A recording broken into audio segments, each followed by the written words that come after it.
Hello, Heroclix land. Welcome back to Talking Clix, where we celebrate the heroes of Heroclix. I'm your host, Wespool. With me is Scott, the Missing Link. Hi, guys.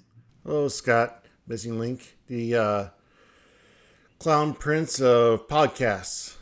Yeah, something like that. We have a great show for you guys tonight. Who we got on tonight? Tonight we have a playtester from the CCO, Mr. Michael Nelson. Yep. Mike Nelson. Yep, you got that. Nice to have you here, Mike. Nice to be here. Is it Mike or Michael? Usually Michael. I'll answer to Mike. Okay. Just don't call you late for dinner, right? Yep, exactly. All right, so the question on everybody's mind today is supposedly James Gunn has been removed from the DC universe because Superman didn't do as well in box office and Peacemaker isn't doing well in season 2. Where do you fall on that? Are you sad that he's out, or do you think that he deserves a second chance? I'll admit I've only seen parts of Peacemaker season 2. I have seen Superman. I thought it was good. I think all the Marvel movies as well have really low ratings lately and low budget numbers, so I don't think it's uniquely his fault, and they shouldn't really kick him out. I feel like it's way too soon. If you're telling me James Gunn is out after a year of being the head of the DC mindset, too soon. Too soon. It has to do with Warner Brothers Discovery buyout, and I guess the head honchos in both companies don't get along or something. I don't know, but but I don't know. I feel like his hits far outweigh his misses, and if you're gonna reboot an entire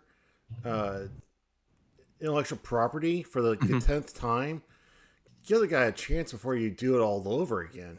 Like, for goodness sakes. Yeah. He wasn't even doing a hard reboot. He was just kind of be like, all right, you already know what's going on with Superman. We're just going to start from here. Well, there's also that side with like Warner Brothers, how people think that they do a lot of intentional flops to generate tax claims, essentially. And they've continually done this with other IPs. And it's just like, can they do it with DC now? I like Superman. I thought it was a great movie. It was great. Download it tonight and watch it again. I thought it was fine, especially considering what its competition is. It was more than fine. All right, so maybe I should take the other angle here and be like, all right, sorry you guys feel that way about James. Get out of here, you bum.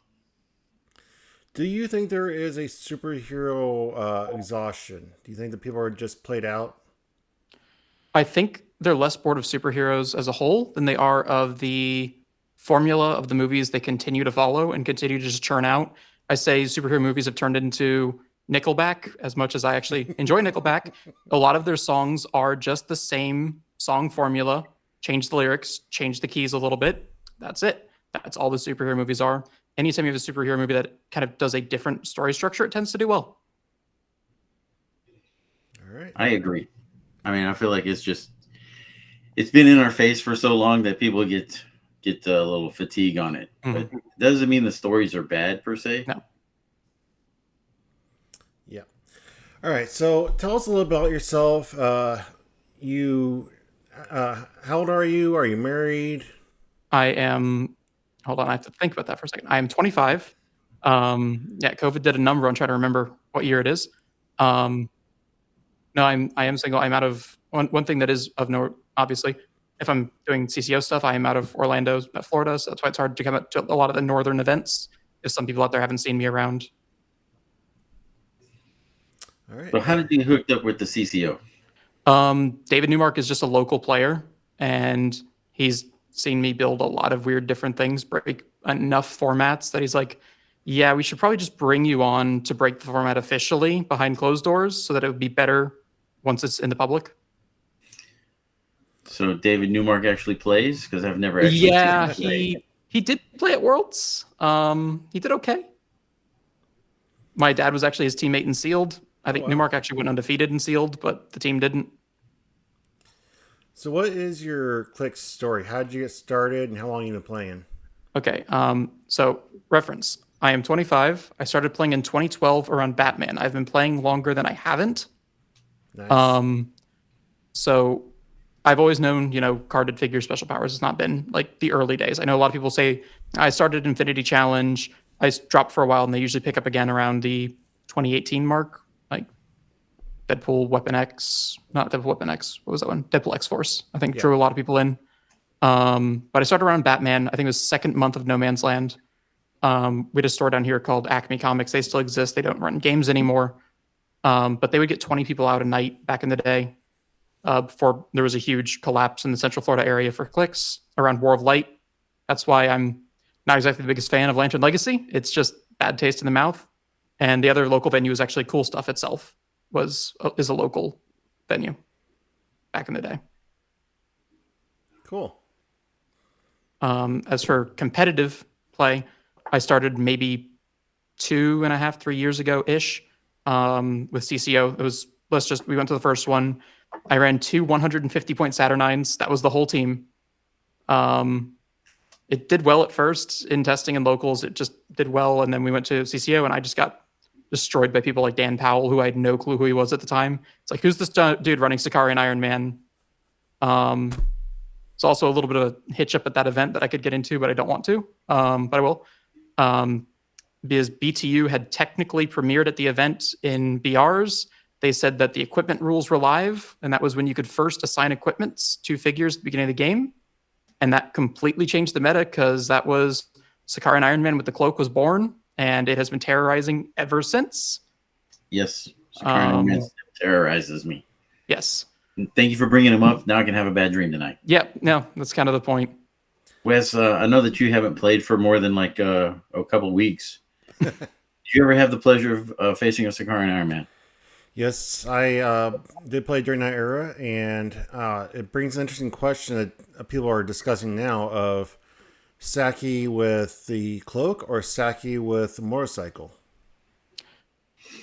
The better option probably because cloak's restricted in silver. If you're going to do Saki in silver, which I did at Worlds, I didn't do well, but that was matchups, and I just didn't even test my team ahead of time, is Saki Animal Man is in my opinion, the correct answer. Yep.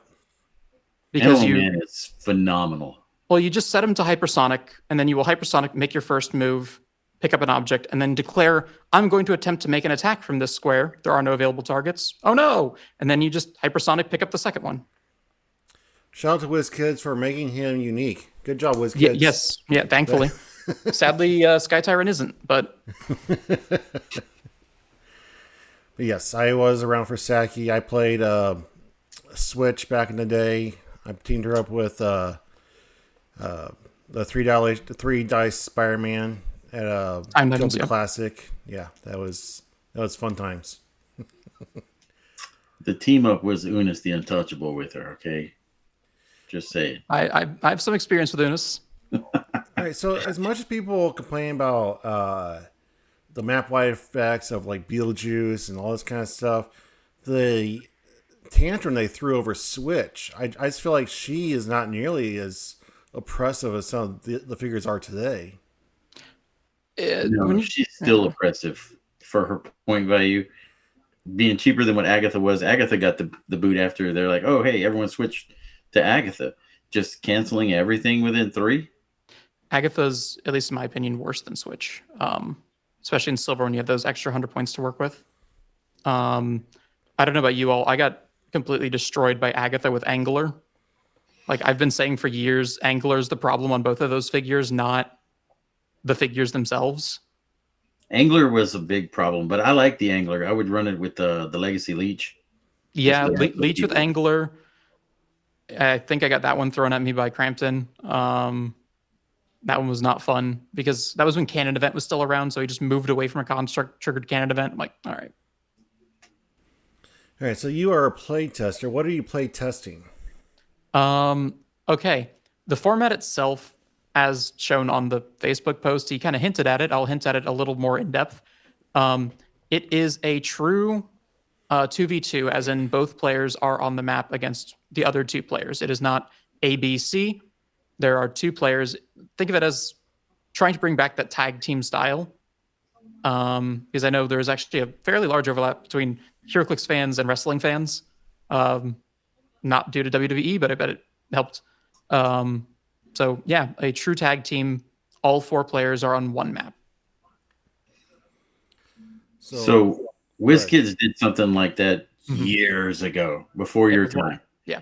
I want to say the last time I've been to a Wizkids event that did it, it was probably Wizard World Dallas, and it was maybe Secret Invasion was out. So it was 2v2, and if it was me and the Ghost Man behind me here versus Wes and yourself, if we could take out all of Wes's team, game over, because there was no way that the action economy would allow for you to outmaneuver us. Yeah, it does. The action economy is one thing that can swing pretty heavily. Being that it is essentially it is the split action. So things that work on each force, they are separate forces officially. So things that work on each force, i.e. leadership, gives +2 actions essentially now, not just +1. So both forces are still incentivized to have their own leaderships.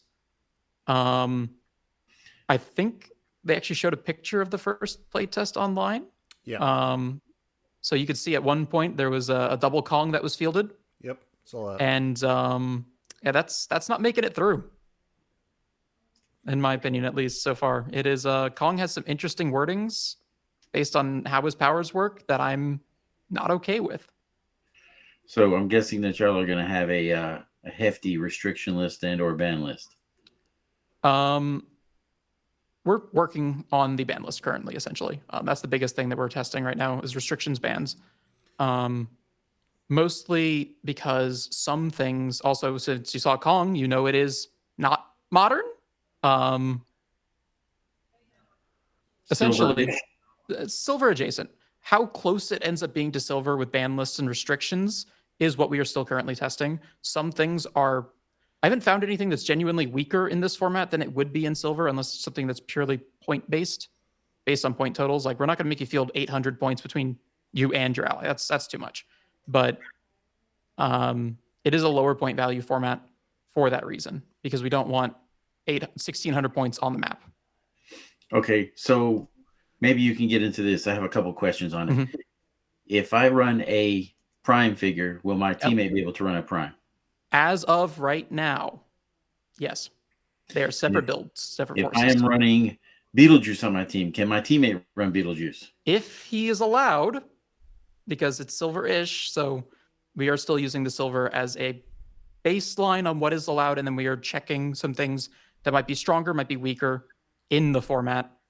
Uniques, if that was more your question. Yeah, uniques are essentially, if you're running a unique and your ally does, it's actually not the unique rule that is the problem here. It would be that it is an extreme Highlander.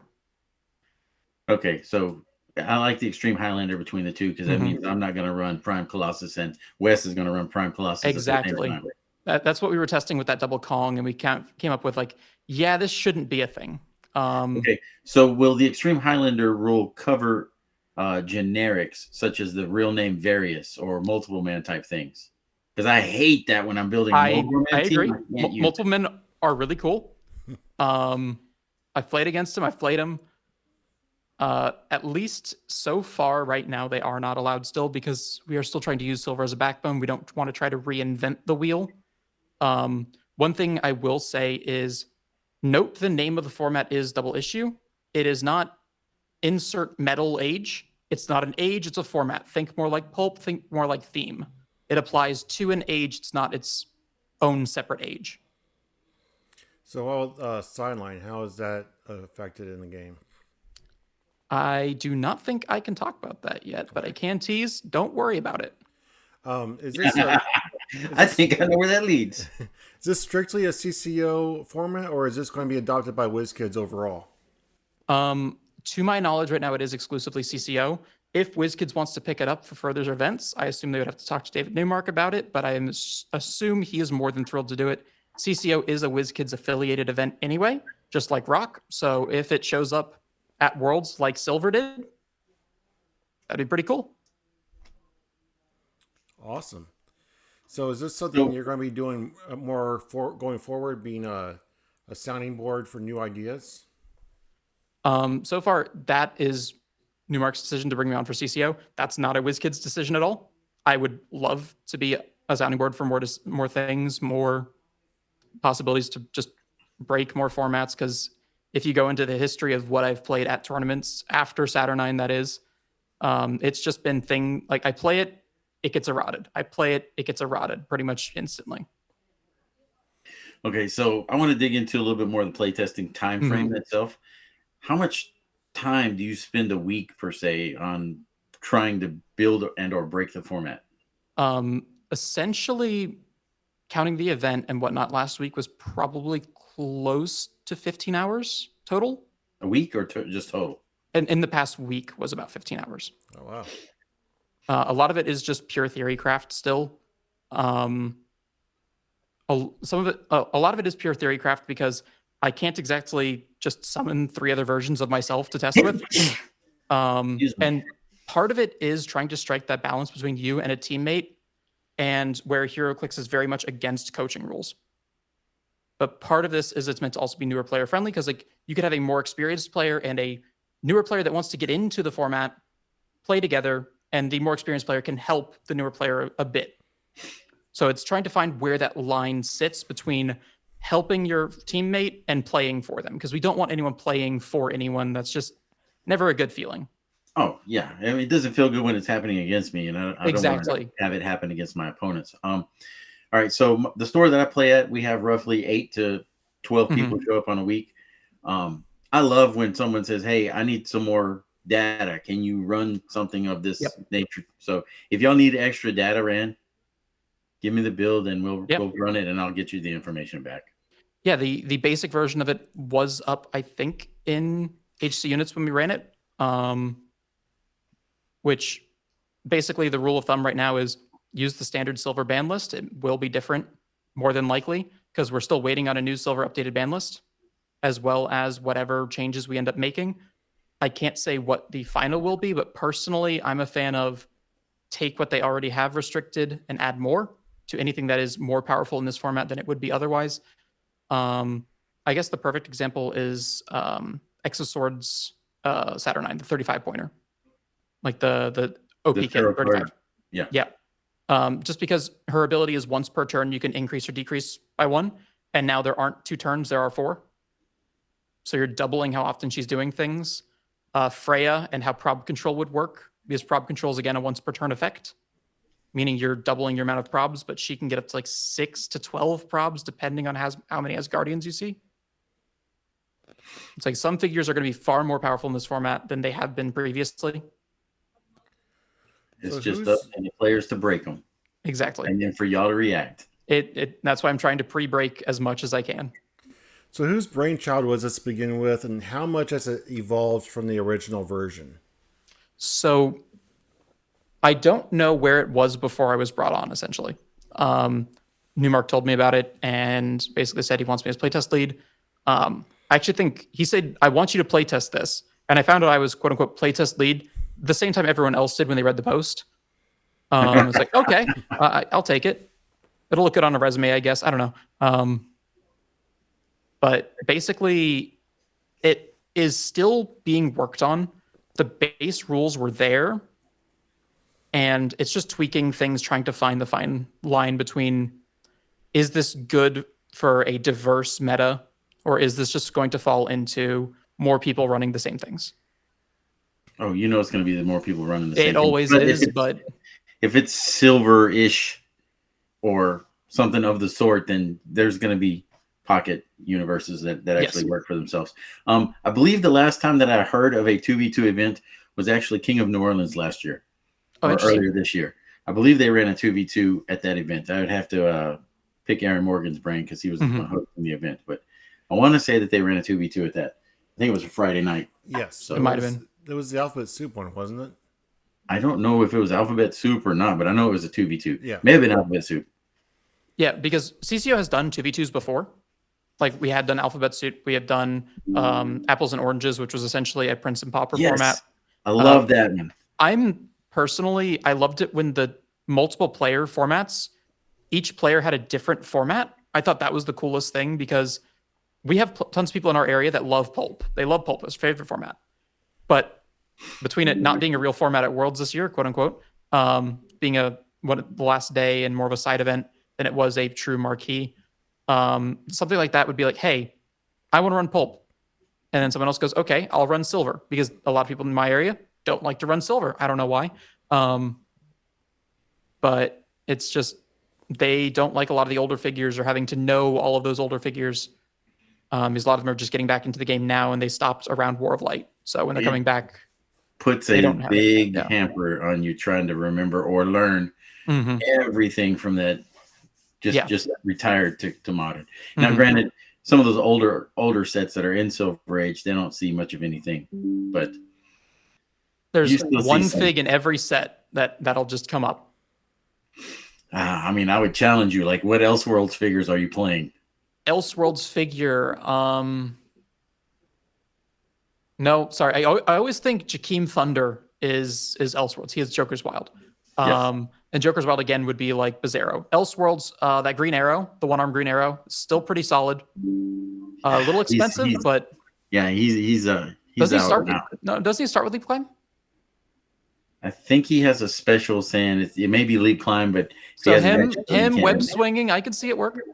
Maybe, but it's a lot of points for him for like a meta game. I mean, I still love him, but but there's something in every set that somebody could run. Whether that's top cut worthy is doubtful, but they could show up. All right, so I'm curious about your thoughts about. I don't know if you followed any of the posts I've made about the Red, White, and Clix event coming up next month. I'm actually still looking into, because I believe, correct me if I'm wrong, I don't know when this will get posted. I think the 14th is the last day for the hotel deal. Yes, hotel deal, correct. That's so I'm still looking at going, because my old college roommate actually lives and goes to Purdue. So that's West Lafayette right there. So well, that's awesome. I wanted to close off the event with a new format this year. And I used one of Scott's ideas and kind of played with it a little bit and call it Team Roulette. What are your thoughts on the format? Team Roulette, I don't think I've seen it. I was planning on mostly going for the sealed, going for modern. A lot of the, like, anything weirder than that would involve me possibly having to bring more teams, having to travel like that. It just kind of goes out for me. Well, that's kind of one of the things I liked about this format is it's only 3 figures. Okay, sounds interesting. So Scott, you can explain. Yeah, I'll break it down. If you have a team of 3, because it's going to be 3v3, there's going to be 3 figures at 150 points, 3 figures at 100 points, 3 figures at 50 points. Okay. Player A comes up, rolls his dice. 1 and 2 are figure A, 3 and 4 are figure B, 5 and 6 is figure C. You're going to roll the die 3 times. You're going to select each one out of each bracket, 150, 150. Here's your 300-point team for player A. Player B comes up, rolls the dice, gets odd or even for each one, takes his stuff. Player C, you get the leftovers. I'm sorry. Hopefully they're good. And then you go play your game. No sideline. I think it's certainly interesting as a format at that point. Personally, we've run a lot of stuff like that, just down to house rules, whether it be you bring 6 100-point figures, you get 3 or 4 of them every single round, and you just roll and see what you get. But the fact that this is a team seems interesting. It's just I would see a lot of anti-synergy happen. Like, it's hard to actually play test it. I mean, you don't know which one of the 3 you're going to get, or which set you're going to get as a combination. Yeah. So as a team, it would be kind of like, okay, I feel like if anyone's actually going to play in the event, hopefully they do. Yeah. I feel like one guy's going to be responsible for building everything and just be like, here you go, guys, because it's just for fun. Yeah, that's usually the role I end up with is, hey, we're in a 3v3. This is our sealed. Build the teams. Thankfully, Worlds this time was not as much of that, and it was actually more of a collaborative building exercise. But usually I just get told, hey, make the teams. I did think of a inherent issue with the format, though, and I probably shouldn't say this out loud. But if you're playing with 2 buddies and all 3 are coming to the event you plan on playing, you could just say, hey, everybody make sure you have Avengers on your keywords. So then no matter what, you're getting an Avengers theme team. Yeah. Look, a theme team is, you can do it with a theme team. You just have to actually, if you have one guy building the team, it's fine. It works. I mean, because I've played it here. When we play it locally, we don't do it 3v3. I'm responsible for bringing 9 figures for myself. And game 1, I'm going to play with this one, and this one. They go to the box after game 1. Game 2, I'm going to play with this one, this one, this one. They go to the box. Game 3, I get whatever's left over. So a more isolated version, yeah. If you build smart, you'll have a theme team throughout. I think that's actually a bonus of the format then, actually. Yes. To be able to choose those 9 figures and hopefully have them all work out no matter what order they come in. But yes. I like the simplicity of it. I like the fact that you don't have to pack a whole box full of stuff. Pieces. Mm-hmm. My sideline is going to be bigger than my team. I mean, I've been there, done that. There's something I thought it'd be cool to end the event with, and something not super competitive, but could still be fun. And I think this is like a great like not side event, but one of the other days. Like everyone can go and have fun. Usually is on the first day of the tournament. So this is Sunday after Team Sealed. Oh, you're doing multiple events a day. Okay. Yep. So Saturday I'm doing 300 Modern for the whole day, pretty much, because that takes all day. And then BRs and Supercharged Sealed throughout. Sunday is Team Sealed, be in the morning. Then after cut, then we'll start the Team Roulette. Okay. And then BRs and Super Sealed throughout. Okay. So this would be similar to at Worlds, the similar timing to Pulp, essentially, where it's the top cut of Modern is going on. Everyone else show up with your 3 figures, buy a couple boosters if you don't have any, just grab a couple figs, figure it out. But I want to be cognizant of people's time, because like a lot of people have been reaching out to me saying, "Hey, when do you think it's going to wrap up so I can get my plane ticket and stuff?" And I remember last year after Team Sealed, everybody was just kind of ready to go. I want to have one last thing for anybody that wasn't itching to get out of there, but is available if they wanted to. And because there were people who were sticking around. I was there till like 8 o'clock at night Sunday night, but just something fun. But I think it has legs if I developed it. And I'm kind of curious what your expertise as a playtester. What do you think? Honestly, I think it fits perfectly as more of a one-off side event than a true format. Like when we did Alphabet Soup, that's a great event to run at any event as just an extra day event. I think it fits similarly to Pulp in some ways, where it's like it fits as an event. You're like, hey, I'm already here. I can play this. Or I think it's going to work. It's just you got to have the people actually stay. I mean, if you have 6 people play, great. That's 2 teams. That's 1 game. Yeah, exactly. Have fun, guys. That's actually unless you have A fight B and then A fight C as well. That's actually an issue we've been having just in some playtest groups. It's like we have, let's say, what was it, like 11 people, 10 people. It's like, well, we could really get 2 pods going, and then the rest of you kind of sit with a bye. So these sorts of things work at a large event, but they don't work on the small scale scaled down. I think your more isolationist version works very well, where you do it yourself between rounds. Yes, I would work well for a smaller event.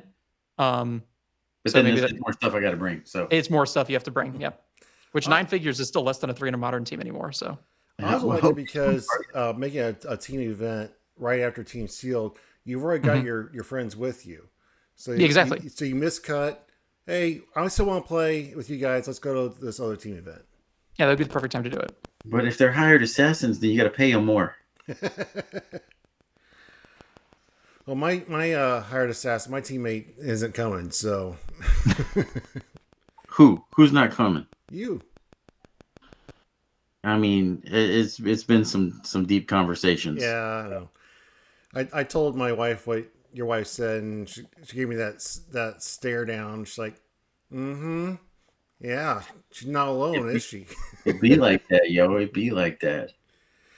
So, how do you feel about there are players in the game right now that are having issues with the state of the game and have opted not to play 300 Modern or Silver based on their feelings of that format? What are your thoughts about that, and what do you think would get them back into the groove? There's a fairly decent local player around here that like fairly decently named, has been to some events that just didn't want to play Modern in last rotation, other than just being busy. They didn't feel the metagame was healthy at all. They despised Beetlejuice, which admittedly they didn't know about the errata yet, which I don't think helps That it at doesn't all. make it.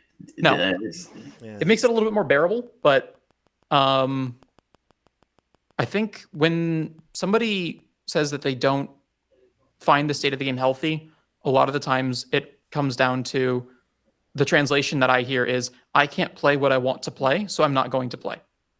If you want to compete and play to compete, you're going to play stuff one way or the other. You'll know what the meta threats are and build around it. I agree. So is Beetlejuice still a problem after rotation? Is he a problem? No. Is he something you have to be conscious of when you build around? Yes. What about Sinestro? You think he's the bee's knees, or is he just kind of? I have pulled 2 Prime Sinestros and sold both, if that tells you what you need to know. So you're not feeling Sinestro.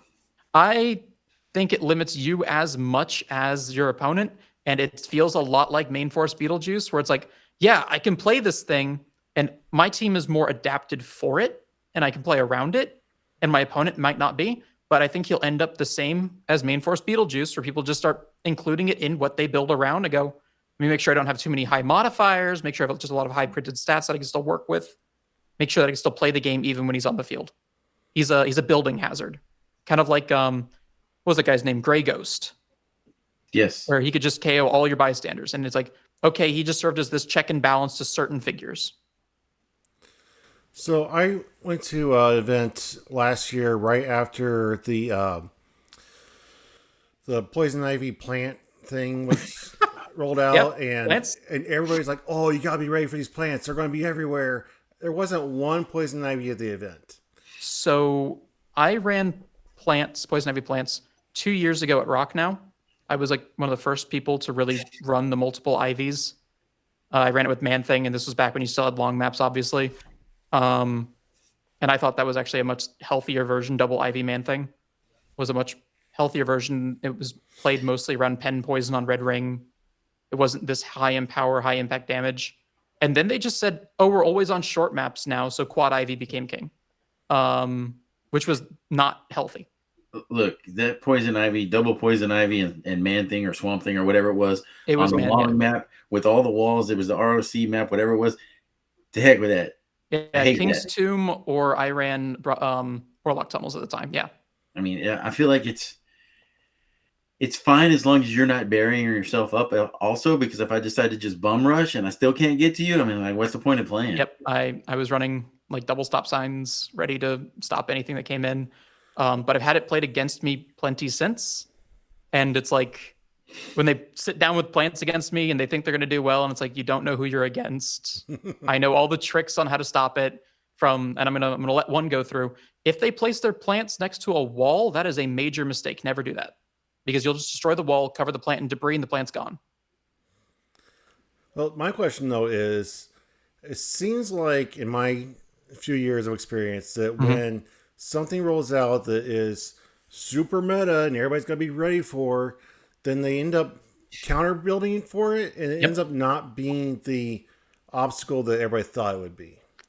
So that's how I felt about Kong at this Worlds. I thought 200 Kong Animal Man was going to be everywhere. Granted, this was before the SOV change, or lack thereof, rather. Or it's the curve. It's there was no SOV change, or there was a SOV change, there was no SOV change, there was a SOV change, because there really was. That interaction was really annoying, and I actually built around how the interaction was told it won't run despite it being how the rules work. Just because it ended up being 40% of the field or something. I don't have the stat off the top of my head. It felt like 40% of the field ran Spirit of Vengeance Red Hulk. And I basically how I practiced against it for like 3 months went out the window within a week.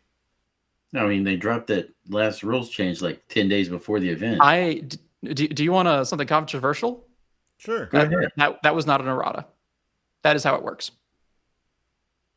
Essentially, when you're continue to click a dial, when you're not, you have to continue clicking a dial until you're instructed to stop or you show a KO click. So as much as, yes, it is an immediately resolves on the pilot coming out, you can't physically stop clicking the dial until you see KO. So you've stacked up 4 charges, essentially 4 timings of an immediate resolves, and then 1 timing of remove from the map. The active player, the attacker, gets to choose which resolves. You're removed from the map. You don't have adjacent squares. No pilots come out. So it was going to be a rules wording that's about this long, essentially. So instead, they changed 2 words in errata to save themselves a major headache and made a much bigger one. So they were told at the event to run it as click, even though I'm not stopping the dial, click, put the fig down, generate, do its effects, click, put the fig down, generate, do its effects. I was told that ahead of the event. I was salty about it, but it's what they were told. That's how everyone had been running it. So essentially, they were told to play it as it was and play it how people thought it would be played. I say just ignore the stop clicks and just kill him. That's like I don't know if you saw my team for Modern, but it was like the standard spot Swamp Thing, like Black Lantern Swamp Thing, Empowers, and I had butterfly swaps. My sideline was literally 5 butterfly swaps in Khonshu. I was playing no one shots, none of that stuff, no Beetlejuice. Just bring in Green Man, say no stop, punch clean through. But they changed that one. I'm like, okay, cool. So no matter what I do, you're going to get all your pilots out. All right. So, I mean, what was that? Gala Scarlet Witch could just say no white power. She could, and then nobody comes out. She could, but that was relying on that double 5s roll, so you could do it with the Avengers invite and try to force it that way. Oh, it's not hard. It's not hard, but it's just getting it. It's getting it, and then it's not getting just destroyed by the rest of the team because you have points invested. I think 80 at the minimum to get that combo to go off. I mean, the team that I took to the CCO was fun. Now, granted, I got destroyed by a double Kong, and I got destroyed by a Ghost Rider standing. Where were these Kongs at my event? Come on. Booth. But no, I had a lot of fun with my CCO team. Mm-hmm. Yeah, I tend to use the regionals just to play something fun, to play like a concept team and not my real team. Like this time I was running like a full brute theme with Anthro team up and like D-Cell, Titania, Prime Abomination is the main attacker. Pieces to just put together and stack for it. Well, it countered a lot of the meta, like specifically Kong and Colossus. It dealt really well with because Anthro says Giants and Colossals can't use their defense on the first attack each turn, targeting them. So that would work against Kongs. It would also work against anyone that's using armor. So just blow through their defense, do that. Or Titania says anyone who has the brute keyword, I think, or has super strength or CCE when they attack you, you take max 1 damage. Yeah, and it's like against a Kong and Colossus metagame, that seemed very enticing. Just go, I can ignore all of your damage almost. Oh, but this one. Yeah, but then, people in my area decided, no, we're going Sov and Hawkeye. And it's like, I made top 8 with it. It's still so good, and it didn't get retired. No, he dodged that one. So he's still going to be around. I think he's slowly getting power crept, but not really. From some of the stuff I've seen from X-Men so far, maybe. I don't know. To me, a lot of the X-Men stuff is not... I don't feel like the power creep is showing up. The strongest one is Leech. 15 points, outwit, and you don't have team ability. It's 15 points. He's got to be within range. He can die. He has Mastermind. You're going to have multiples. But you combo that with Gala Sinister? Sideline Abyssica? Or however you pronounce that thing? You've got like 4 revives on this guy. He's 15 points. I'll pay 30 for 2. Speaking of which, Wes, do you have what's coming for the Red, White, and Clix? Do you know what sets are going to be there? Do you know what Ellie's are going to be there? Have you dropped a video of this stuff yet? Or have I just been out of La La Land and haven't seen anything this weekend? I am still waiting. I guess the people that were able to actually rubber stamp things were now at the office last week. So I'm still waiting on the final confirmation. But so I can't say for sure. But I am strongly hoping for X-Men 97 to be the primary set. The secondary set is still up in the air because I guess there's like licensing issue between if one is Marvel, the other one has to be Marvel. If one's DC, the other one has to be DC. But I don't know what Wizkids is allowing me to get. So I should hopefully find out by the time this is posted on Monday. Avengers Defenders War. Yeah. God, I hope not. It Although was a big set. I did tell them though, if you guys have anything back in that back room back there that's just sitting there collecting dust, I'll be happy to buy it and I can get rid of it for you. I'll find a use for it. Everybody thinks that players only want the new shiny stuff, which they do, but players are almost just as excited about the old stuff as they are for the new stuff. Depends on the set. Like if you said, "Hey guys, we're doing a sealed for Incredible Hulk," I think you're gonna get a bunch of crickets. I don't know. Like I was giving away I was auctioning a set of, I want to say Joker's Wild. Joker's Wild is kind of legacy card bait. So it was a DC set. What I want to say Joker's Wild. Anyway, the auctioning was going between 3 and 4 people, and then it came down to 2 people, and they were just outbidding each other like Price is Right style, like $101, $102. But it got up pretty high until one guy was like, "Okay, I can't afford this shit." But they were like super excited about this super old set. Some stuff has that appeal, but other stuff not so much. Yeah, like you're saying, Avengers Defenders War, that's Chair Panther. People are going to do that just to see if they get their shot at one of those legacy card figs. That set was good though. It was. That set was good. You had the Captain America, the Sam Cab, mm-hmm. The one that lets you get a +2 when you're carrying somebody. That was Hawkeye. Dad Hawkeye. Dad Hawkeye was in it. Who else was in ADW? The Chair Panther. There was a Shuri Black Panther that was awesome. There was a Daredevil in that set, I believe, that was really awesome too. Was that the Chair Daredevil? I can't remember. It was Chair Devil. Yes. Whose price is really high right now. I don't know. So I feel like there's a bunch of good stuff in that set. And it was a longer set instead of this X-Men stuff that's going to have like... I'm a collector, so I just want all of it. Yeah, that is... I don't know if people know this. Might have seen it at some events, some not. It's based on travel. Basically, when I started playing, I dragged my dad in to play with me. And he's the major collector. Like wants full sets and stuff. So that's probably... So let's ask some of the more normal questions. How would you describe your play style? Is it more aggressive? Do you play defensive builds? I used to play more defensive.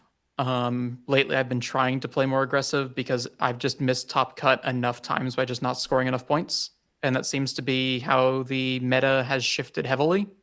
So, like, I used to play the plants on long maps with Man-Thing, get the poisons, just slowly play the game. I switched to the spot team, just heavy full map rush. Generally, I think the cornerstone of my playstyle is I always want to be able to hit my opponent from their starting area, like in their starting area from mine. Whether that you want that alpha reach. I want to be able to reach because like it just feels bad if your opponent has the reach and you don't. Like if you can absorb that first hit, then you're fine. Even if they have the reach and you don't. It's just being able to take that first punch to the face. That first punch is getting harder and harder every year, though. So it's like, I mean, yes and no. It's not like we have Prime Vulture or Sky Tyrant just coming across and be like, "Hey, I'm just going to kill everything and then run away." I don't know. The Spirit of Vengeance dropping that entire team on your face was pretty bad. It's not as easy to do now after rotation, though. Like, not anymore. Himself? Yeah, how does he hurt himself? Mostly one shots is the big way. The big one I saw that worked really well for me in testing was actually Evil Entwinement. Get within 4, start your turn, move, deal yourself 4 unavoidable in a hyper. I mean, there's ways, doable, but it's not the best way. I mean, no, especially after the errata. He has fallen to that Prime Sinestro Beetlejuice category of you need to be aware that he exists. You need to have a counter for him. Whether that just be pack trick arrows on something or bring Leech, who can just walk up and outwit the power. I feel like Leech is going to turn the heads of so much stuff. Be like, oh, hey, this is a tentpole. We don't care. Exactly. Your Prime Destroyer. Thanks. That's just a big beater that I can outwit now. Just being able to erase Power Cosmic is just insane. And what he can do to the Prime Lobo team, he just turns that entire team off. Like. Right now, that is probably one of the strongest builds I've seen just in a vacuum. And it's just gets turned off by Leech. It's like, enjoy your time at the King of the Hill. It's going to be over soon. All right. So we talked about your play style. What is your building style? Do you like to build the layers? I would say trying to Tentpole? count. I like. It varies. The core is always just trying to counter whatever seems to be the most meta, and trying to bring the most counters as I can, and answers to as many things as I can. Just because if there's one thing in this game I dislike the most, and I would bar to almost go to say I hate the most, is the mirror. Whenever you play an exact team that is the exact same as yours. Look, I don't even mind the mirror because I might play it differently than they do. Oh, they do. I might say it differently. I know I practice it differently because I'm going to practice against my team. I'm going to practice with my team. I want to see someone else run my team. Maybe I can pick up something from there. Yeah. I don't know. For me, it's always been like, I never want to be the third best person running a team. I want to be the best person running my team. So I think I know the answer to this question already, but I'm going to ask it anyway. So way back in the day, I think probably the year you were born, there was this movie that transformed action movies forever called The Matrix. Yep. Have you seen it? Yeah, I've seen all 3 Matrixes. Okay. So in the movie, and a TV show, but there was a TV show. Yeah, we don't count that. There was 4 Matrix shows, movies. Yeah, the new one. Good things come in quadrilogies. But in the movie, I categorize Heroclix players in 2 categories. There's people that see the Matrix, they see the code behind everything, the code behind the teams, and how to pick it apart. And there's people that see the red dress. They just see the board, they see the shiny figures, and they play the story. Do you see the Matrix, or are you a red dress guy? In that case, it'd be more Matrix. I care more about the mechanics of things than just what figure it is. Yes. Like, hot take, I say one of the best sets in recent years has been Next Phase. A lot of people hate that set. I think it has a ton of great figures in it and a ton of stuff that I've actually played. I am going to disagree with Next Phase being maybe one of the best sets, not because of anything that there's only a handful of figures in it that are actually solid and good. I think there's tons. Okay, there's a lot of good stuff that you can play, but if I'm going to be building with that stuff, I feel like the gods and 3 chases. Yes, 3 chases. The Ultra Chase that nobody got to pull because it wasn't in the booster. Let me put it up here. Obama's Day was fun, but it wasn't Obama's Day was not good. It was fun, but not necessarily good. You've also got Donnie Blaze was cool, but then he was gimmicky. Yeah. No, you had Out of TV She-Hulk as well. Super rare. Great figure. Super rare Wong, Werewolf by Night, who I feel has been extremely underappreciated and can actually just swing entire games. Was really good at 55 points. I played him at 80 with the Earth X Doc Ock arms, and that thing just rips. Yes, I'm saying that it's all the higher rarity stuff, but as a set itself, I don't know. In the lower rarities, you've still got stuff like Madison. You've got 200-point Moon Knight. You've got the common Wong who just turns off all mystics. Like Ronin was fun too. Ronin was fun. Mr. Immortal. Since that set was released, I've always said it's the character selection. If you put these dials and these powers on any other Marvel product, anything else, it would have been amazing. But it's because it was based off a series of TV shows that weren't well received. Nobody cared about the characters. They were bland or boring. The colors of the set were boring. They were all these dark greens, browns. But if you just looked only at the dials, if you only looked at the cards and didn't care about the character that's on the card, it was a great set. Oh, yeah. Nah, I'm going to say the Wheels of Vengeance was a better set. I don't like all the peanut bases in it, but I feel like Wheels of Vengeance had more stuff that I'm going to reach to just to grab. The generics. So we were able to find 5 chases in Next Phase. Can you find 5 playable chases and wheels? Chases? No, but I got way more super rares that actually matter. Not counting motorcycles. You've got 4. I mean, Cathan is obviously... Cathan 48. Ghost Rider 48. Yep.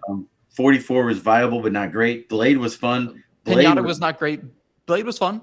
Blade was very, very good and could be with all the shit you could pile up on it.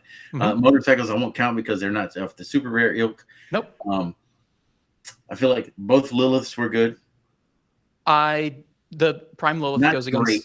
It goes against everything of design philosophy I don't like. Like, I never like playing strategies that force me to play down, like down figures, down points, etc. I'm like, I know Angel Bomb is good. I don't like Angel Bomb. Angel Bomb was great, and then they busted it with Sinister.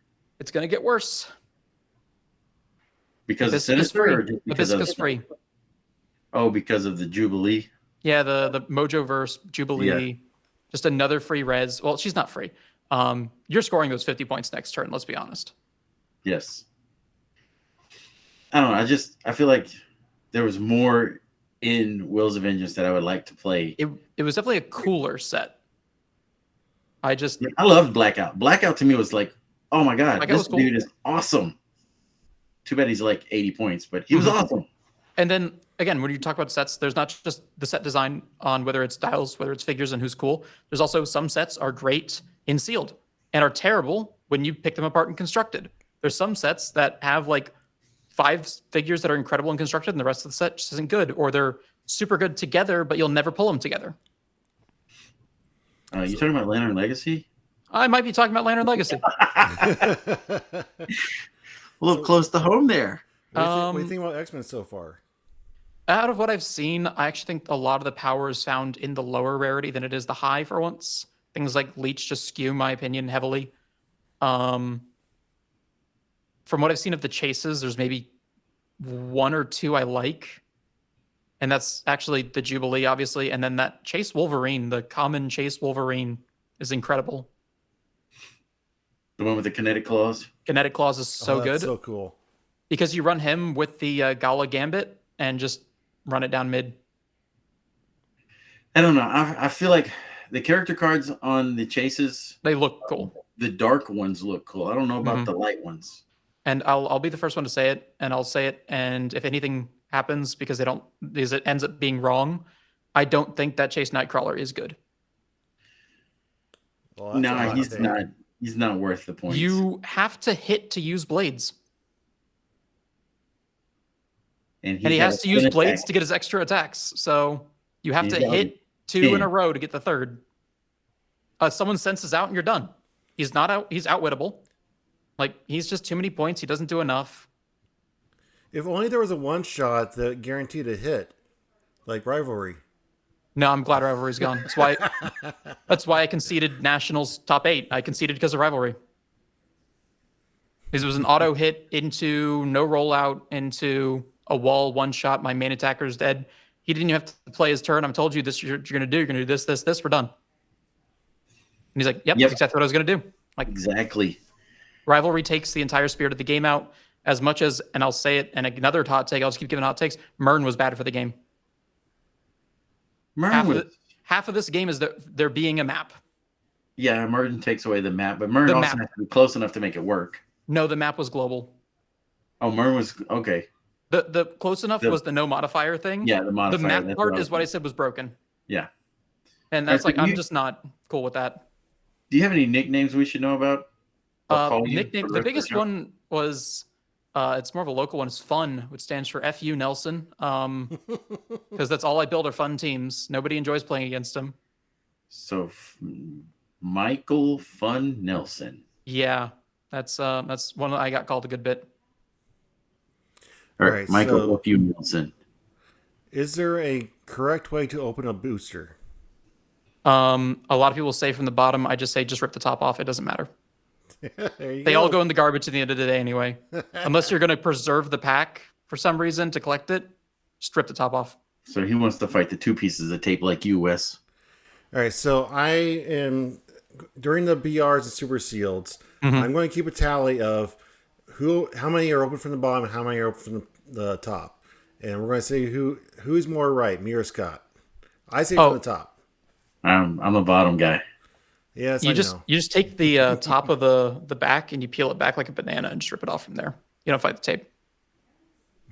So you're just ripping into the box. Yeah. Oh, just cardboard. Easy.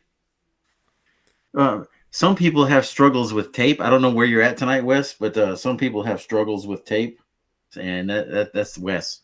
All right. It's like, tape is my enemy. It's like kryptonite. The tape on the cards on the in the boosters. Yep. Do you think that it's more sticky than it used to be? Yeah. Yes. I think it's gotten better. There's better Stronger quality. adhesive. It's the same. It's the same. It'll taste the same too. I don't know if you've ever taste tested it. All right, so you play with all these meta stuff. Do you like casual games too, or is it just meta What's that? all the time? Casual games or just What are meta? those? Yeah, okay, I Okay. got it now. No, we play a lot of casual at one of the two venues I go to. It's a lot more casual. They keep trying to make builds that make it so people can't break the event, but then that leads to be breaking the event worse than if they didn't. That's part of the fun, though. You're like, oh look, it is gotta rewrite it now. Here, let me add this clause for you. Yeah, when you have a whole event that says nobody has traits, just turn off all the traits. I go, okay, I'm gonna play figures whose traits tell you how they are KO'd. So now they aren't KO'd. You're Loki with your never-ending dial. His trait tells you how many points he is, though, so you would never be able to play him. Okay. Colin Wing and Misty Knight. Colin Wing Misty Knight, GOTG Beyonder, since his other chase Joker. also his other trait nerfs him. Ha ha ha Joker, if I had one. Yeah, all of those type stuff. But it's like when you do harder events, like you try to make it so people can't break the event, you make it easier to break the event. If you just play honestly, if you start repeating events, I don't know if anyone else has noticed this or can attest to this. Heroclix is the only game I've played where there is a stigma against playing the same thing. Like the same thing multiple times. It's, you're playing that again? You play most other card games? Like, yeah, he just runs that deck. I feel like, yes, I have that stigma against myself because if I was going to an event, I'm like, all right, I played this and I'm done. Exactly. But I will say that I had one of my best showings at a Rock Cup. I won a WKO locally in June, and Rock Cup was held in October. So I put that team down for a couple months, and I picked it up at the beginning of September whenever I started playtesting because I knew I was going to Rock Cup that year. And every time I would play it, they're like, oh my God, you're playing the same stupid team. The same stupid team. I'm like, yes, I won a WKO with it. I'm practicing to go over here.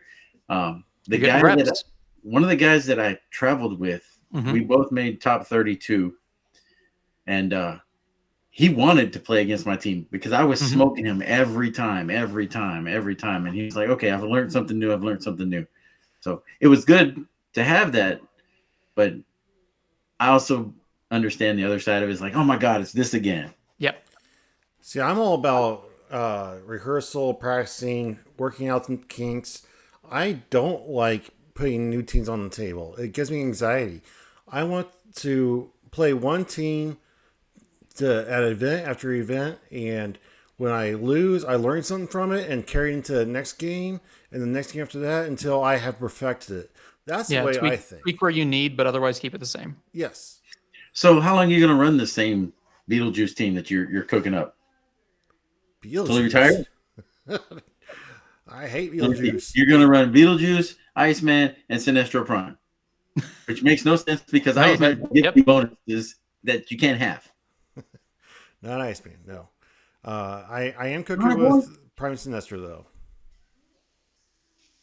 So Beetlejuice and Prime Sinestro that you can't use your perplexes. Okay. I will say, Prime Sinestro, comparing him to Beetlejuice, as I did earlier, he's a lot better than Beetlejuice is because Beetlejuice just denies what feels like 50% of figures from viability.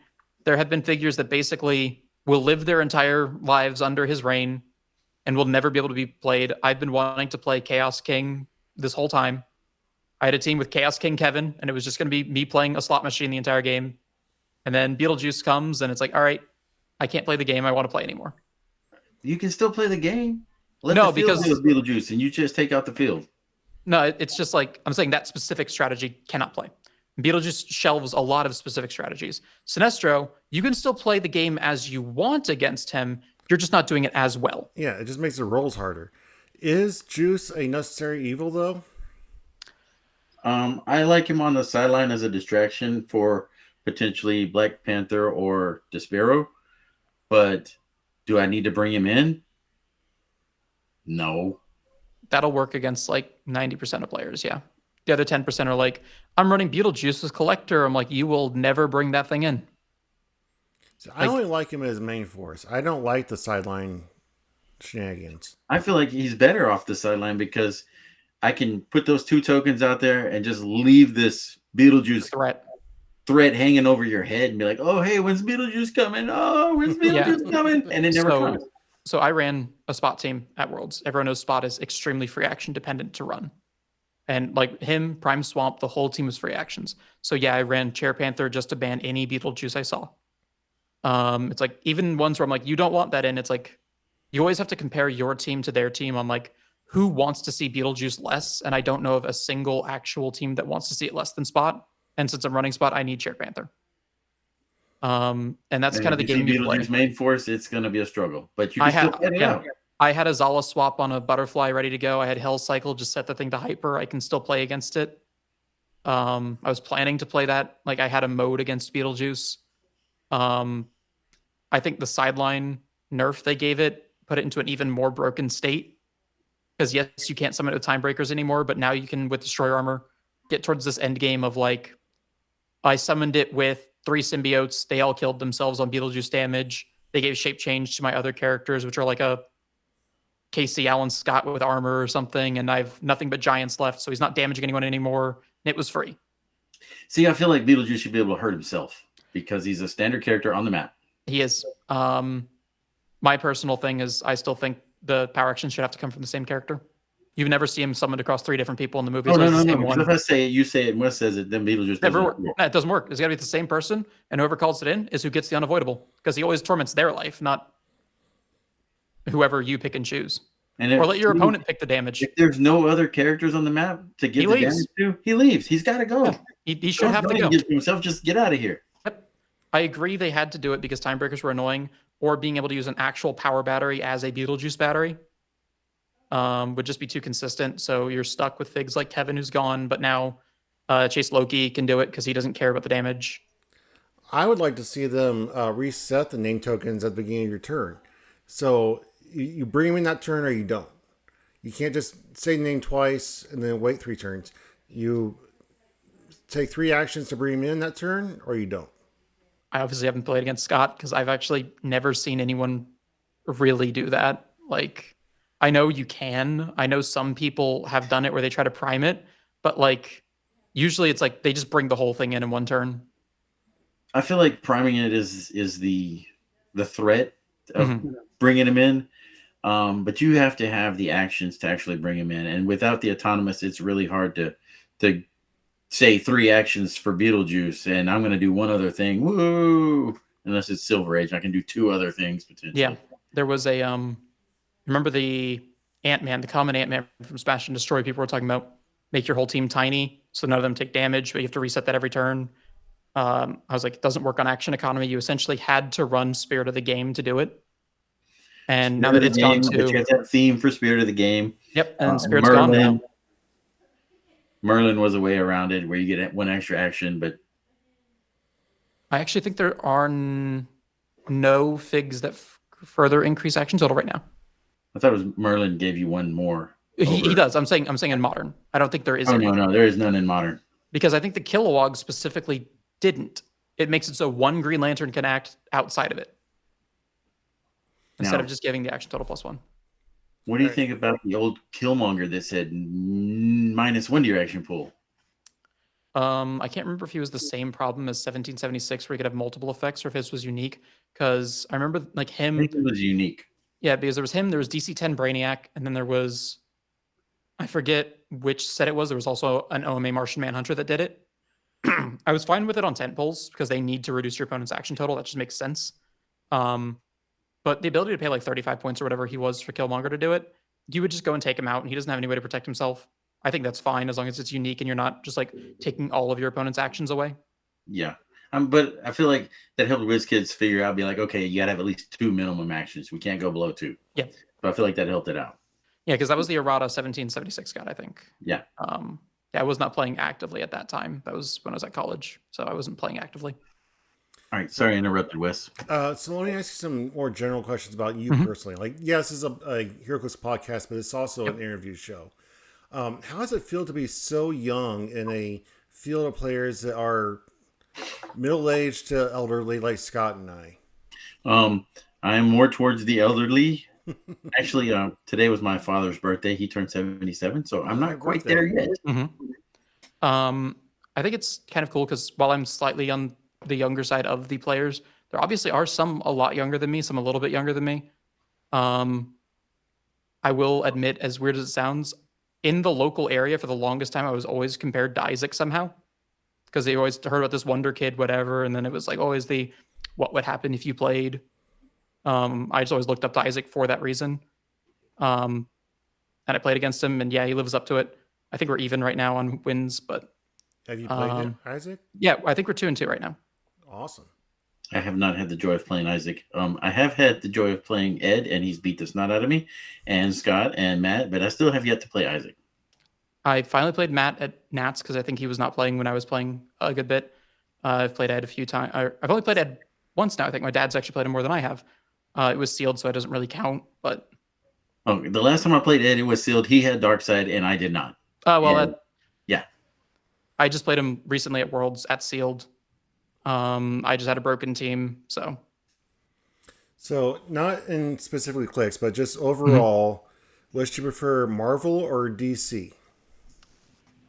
Specifically outside of Clix, it tends to be Marvel, specifically X-Men. That's actually what my dad basically raised me on, was X-Men IP stuff.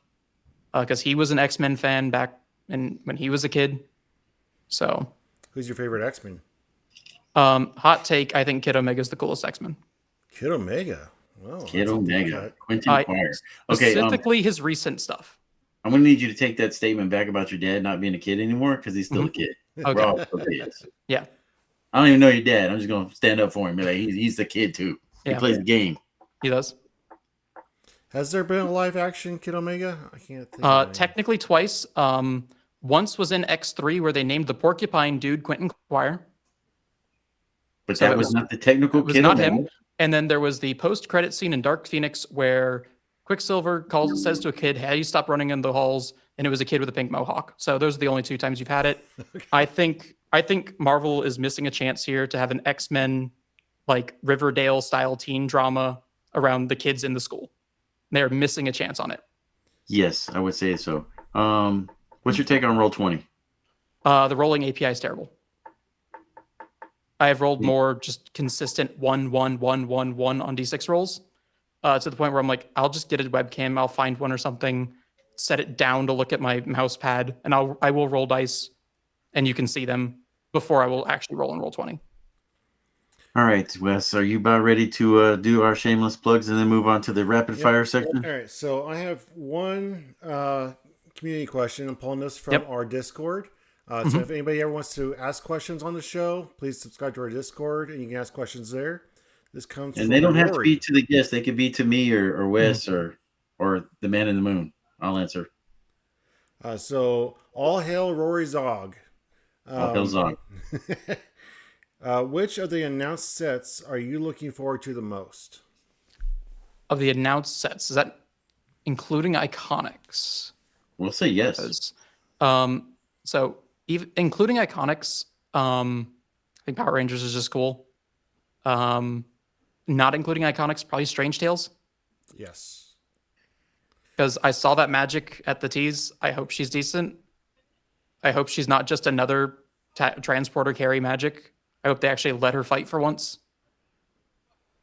I mean, yeah, magic doesn't fight a lot in the not game. In Clix. No. She gets beat up a lot. If you've played the Midnight Suns video game, she's great in it. You're hitting people through portals the whole game. I want that in Heroclix. Fair enough. All right, so Talkn Clix is sponsored by John Hoffner of Clix Creator. He's a 3D printer that can print anything that your mind can create.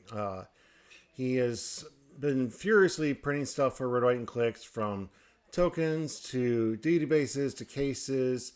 He's even printing the trophies. So he has actually bought new printers just for Red, White, and Clix. And he said, "You better be doing this every year or I'm going to kill you." But he does great work. I've debuted some of it. He's still got some under wraps. He won't even let me see it.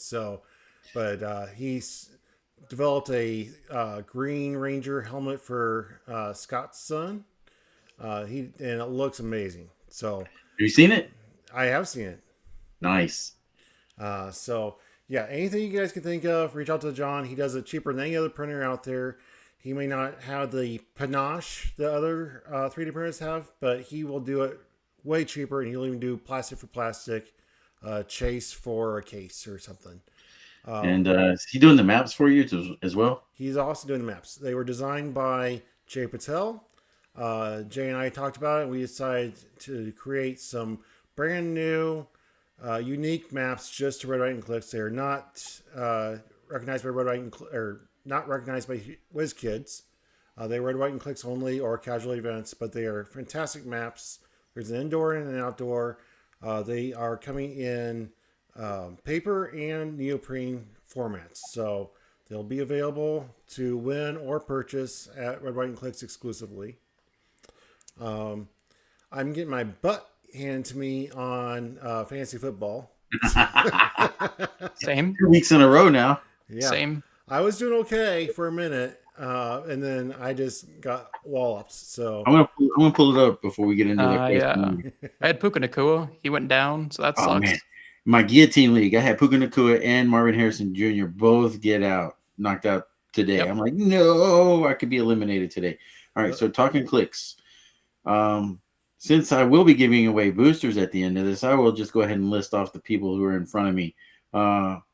Team number 17 MVP, which is Andres, former guest of the show. Pillsbury 32, former guest of the show. I can't think of his name off the top of my head. I know he's out of Florida. Team Shazmac, which is Shay from Borderlands, Heroclix Borderlands. Team Edclix and Team Mission Point Man. And I believe Team Mission Point Man is Spencer out of Oklahoma. So those would be the people, if the season ended today, that I'd be sending boosters to. But I'll have you know that I'm going to annihilate them for the rest of the season. Yes, you are on the rise, and I'm on the fall. You are on the fall. All right, so we are at this point 32 or 33 days out from Red, White, and Clix. It's a great event. It's all for charity for veterans. Something like 17 veterans take their own lives a day. There are 32,000 veterans living on the streets, and that's just not acceptable. I believe in giving back. The organizations that we are giving to have done stuff for me or veterans that I served with in the past, and this is my way of giving back. I was inspired by the Heroclix for Huntington's event and saw what Scott Porter was doing with that, and I thought, man, that's awesome. So this is my take on that. This second year, it was a tremendous success last year with 80 unique players over the weekend. I'm hoping to beat that this year. Right now, I'm sitting at 47, so I'm hoping to get there. So we're getting there. Tuesday the 14th is the last day to lock in your hotel and get the discount code. The code expires on Tuesday. So if you know you're coming and you lock in your hotel at a discount rate, it's a very nice hotel. Rye Redmond could not say enough good things about it. He said, this is the hotel I'm staying at from now on, period. So it's a great hotel, great event.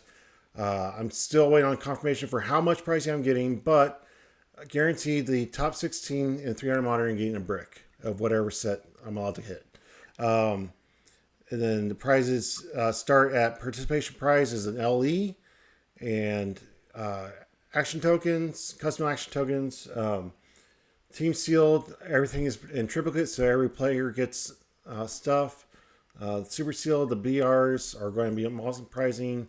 Hot Clicks is going to be awesome fun. You can get a brick just for winning or losing, just for playing.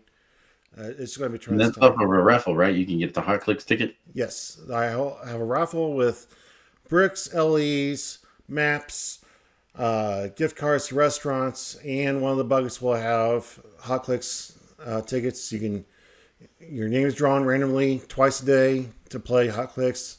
It'll be a live stream so the whole world can laugh at your expressions as you try to think about perplexing and outwitting as you are crying and sweating from hot wings. And the most coveted prize will be the headshot of Wes that's autographed. Yeah. Yeah. If anybody wants me to ruin their cards, I will autograph whatever. Hey, it could be considered pest control. We don't know. So I hope to see everybody out there. I'm super happy that our guest is looking at coming. I know there's some people from Texas are coming up, Pittsburgh. I don't think I've been coming to California this year. Maybe. I don't know. But Florida, Texas, I mean, people are coming from all over. It's going to be a great event. And I'm looking to possibly expanding next year. Still not able to quite talk about that yet, but we have things in the works depending on how this year goes. Catch up in December on that. Yes. After this one's done. All right. So, yes. Here on Talking Clix, we have a tradition called the Clix Questionnaire. People know you since you've been playing for the majority of your life. We've been talking to you for over an hour now. Yep. We've gotten to know you a little bit. Obviously, Newmark knows you, but do they really know you? Do they know you inside your heart and soul? Do they know what makes you click? I have gone with the AI and developed a foolproof, impenetrable questionnaire that'll get at the heart and soul of the player so the whole community can know how you click. Are you brave enough to answer these questions, sir? Sure. All right. First question. Toilet paper, over or under? It is supposed to be over unless you have a cat, then it is under. Okay, I'm gonna piggyback on the toilet paper. When you clean yourself, is it over or the back? Which way you reaching? Back. You're not reaching over the tools? No. That's good. You don't need to smear the mud on the tools. All right, Coke or Pepsi? Coke. What is the best sandwich?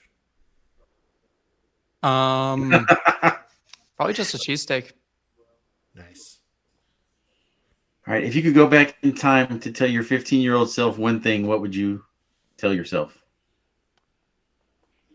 Just 10 years. It's not that far. And yeah, it's not that far, but it's still a lot. Probably send more college applications. All right. So if there was one superhero that could be real in today's world, what superhero would it be? Not a team of superheroes, just a singular character. One, you kind of have to say Superman at that point because it's just he's the guy. Okay, but So does everything. Would you sleep with kryptonite under your pillow?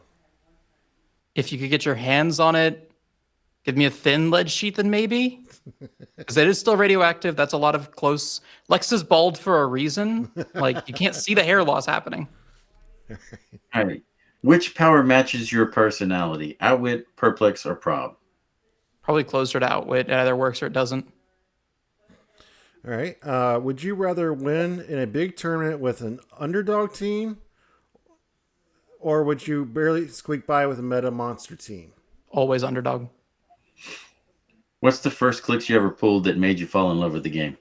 Sentry and Void was the first chase I ever pulled. That thing was a beast. That was a beautiful piece, too. Absolutely.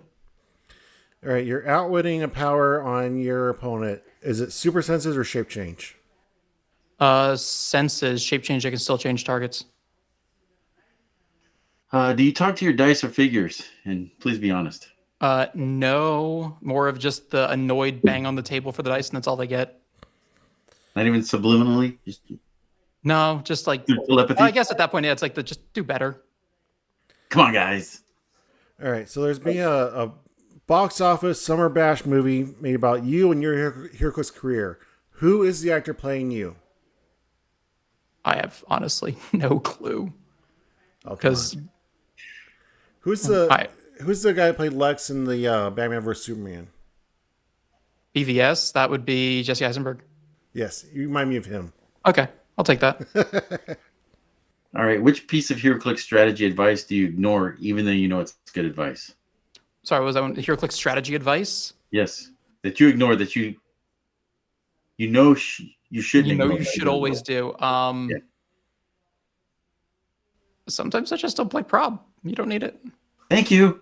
If you have other ways of re-rolling, if you just have enough perplexes, if I miss on a 3, that's just the game. That's the dice gods telling you it's not your game this match. I'd rather have more perplexes than a prob. Do you have a phrase that you say a lot at a table?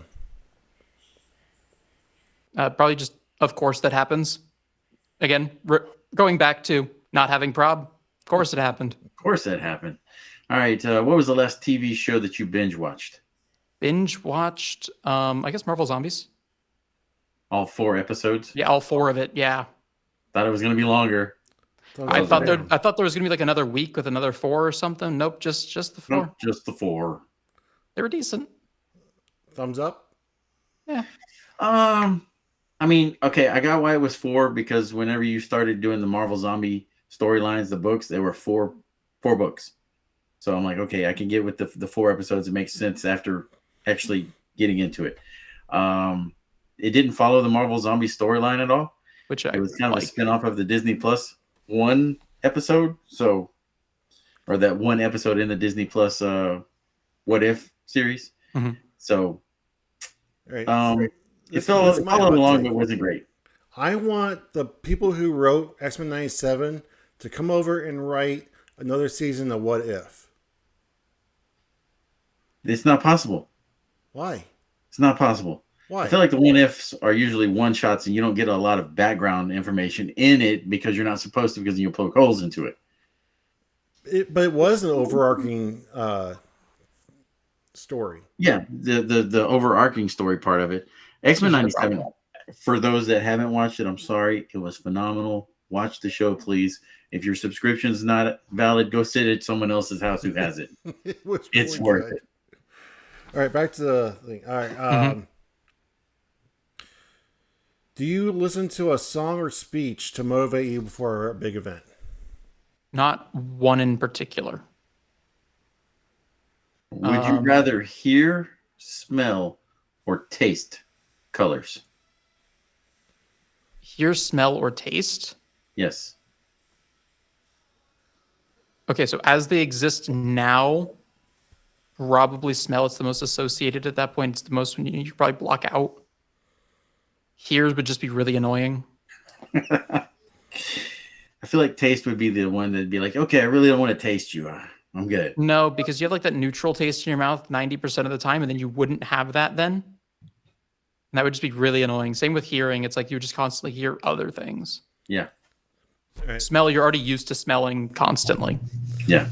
Before the final question, I want to do a throwback real quick. The Joker has captured Scott and I. Mm-hmm. You are able to save one of us, but only one. Which one are you saving? Be honest here, I probably had more moments with Scott, but thank you, Scott. Thank you. I got one more. I'll give you one. 3, so you're like 30. All right.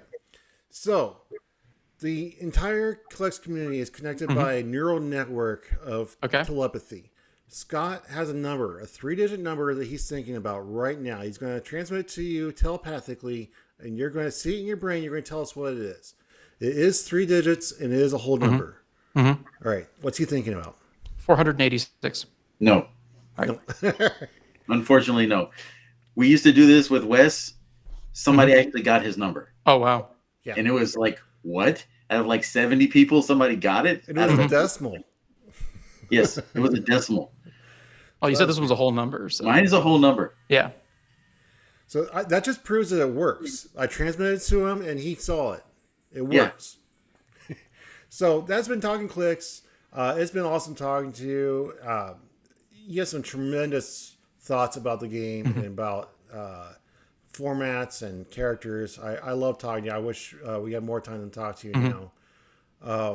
But it's been great having you on. I look forward to seeing more of what you do with this new format and how it grows and develops over time. I look forward to seeing what else you do in the future. Thank you. What final thoughts do you have for the evening? Oh, me. Final thoughts. I'm going to try my best to come out to Red, White, and Clix. It looks like a great event. CCO is sometime in March-ish, I think. I don't even know when it is. Come out to Florida for that one as well, if you can. Otherwise, yeah, just remember at the end of the day, it's a game. You were here to have fun. Be nice to everyone. Scott? All right. Man, I got my head's all over the place. Like, be good to your family. Your family will be good to you. Like, I feel like I am not giving my wife the kudos that she deserves and giving her the time that she wants out of me. So I'm going to try and be a better husband and do such a thing. Even though I don't understand it and I don't recognize it, it can be brought to my attention and I can learn to grow from it. So be good to yourself too. My final thought for the evening is call your mom. My 20-year-old stopped by for the first time in a couple months tonight, and my poor wife was a ball of tears when he left. She's still dealing with the empty nest. So your mom may be annoying. She may be overdramatic or overbearing, but your mom loves you more than any other person in the universe. Just reach out to her and let her know you still love her. Sad truth is, your mom won't always be here. Yes. Mine's gone. So is mine. Call your mom.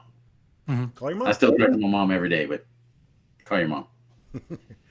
All right, gentlemen. That has been Talking Clicks. I'm so glad to have you here. I really hope to see you next month. Thank you for having me. That's it. As always, keep on Clixing. Have a good night. Good night. See it.